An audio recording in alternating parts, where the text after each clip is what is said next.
the Sealey VS640 Mercedes CDI Injector Stud Repair Kit. Here's how it works. Determine the length of the replacement injector bolt and set the drill stop accordingly. Next, insert the drilling guide and using a high quality lubricant, drill out the old thread.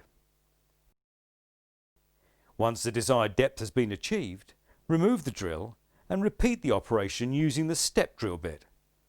Now you're ready to cut a new thread using the M8 by 1mm tap supplied.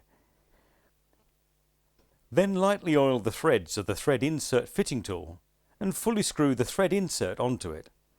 And finally, apply a suitable high strength thread retainer to the thread insert and screw it into position. When it's fully screwed into the thread, unscrew the thread insert tool.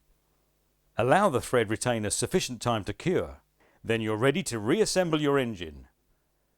The Sealey VS640 Mercedes CDI Injector Stud Repair Kit. Another excellent addition to the extensive Sealey range.